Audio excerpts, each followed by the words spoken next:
乔布斯竟被当众质疑不懂技术。Yes.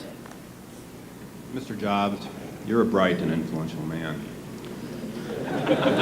Here it comes.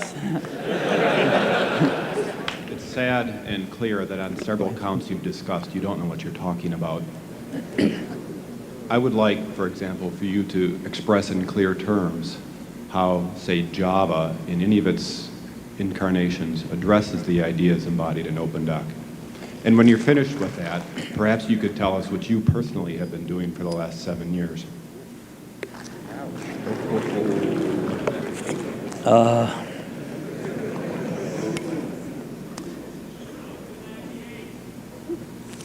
You know, you can please some of the people some of the time, but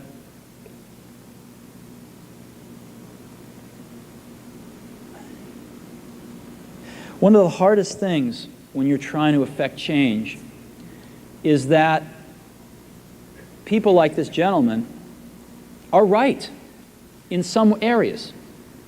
I'm sure that there are some things OpenDoc does, probably even more that I'm not familiar with, that nothing else out there does.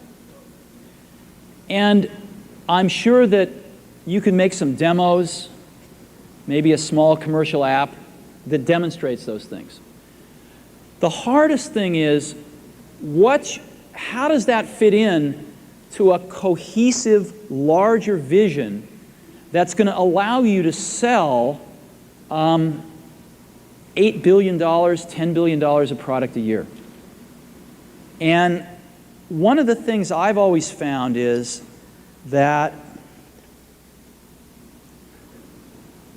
you've got to start with the customer experience and work backwards to the technology. You can't start with the technology and try to figure out where you're going to try to sell it. And I've made this mistake probably more than anybody else in this room. And I've got the scar tissue to prove it. And I know that it's the case. And as we have tried to come up with a strategy and a vision for Apple, it started with what incredible benefits can we give to the customer? Where can we take the customer? Not starting with, let's sit down with the engineers and figure out what awesome technology we have, and then how are we going to market that? And I think that's the right path to take. I remember with the laser writer, we built the world's first small laser printer, as you know, and there was awesome technology in that box. We had the first Canon cheap laser printing engine in the world, in the United States here at Apple. We had a very wonderful printer controller that we designed. We had Adobe's PostScript software in there. We had AppleTalk in there. Just awesome technology in the box. And I remember seeing the first printout come out of it and just picking it up and looking at it and thinking, you know, we can sell this. Because you don't have to know anything about what's in that box. All we have to do is hold this up and go, do you want this? And if you can remember back to 1984, before laser printers, it was pretty startling to see that.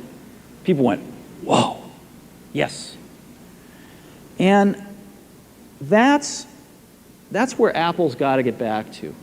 And you know, I'm sorry that OpenDoc's a casualty along the way, and I readily admit there are many things in life that I don't have the faintest idea what I'm talking about. So I apologize for that too. But there's a whole lot of people working super, super hard right now at Apple. You know, Avi, John, Garino, Fred, I mean, the whole team is working, burning the midnight oil, trying to, and people, you know, hundreds of people below them, to execute on some of these things, and they're doing their best. And I think that what we need to do, and some mistakes will be made, by the way. Some mistakes will be made along the way. That's good, because at least some decisions are being made along the way. And we'll find the mistakes, we'll fix them.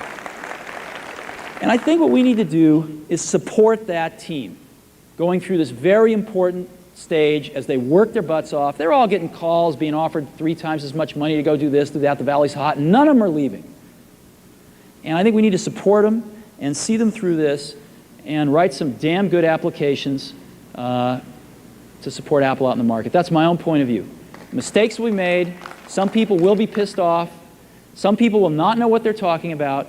But I think it is so much better than where things were not very long ago. And I think we're going to get there.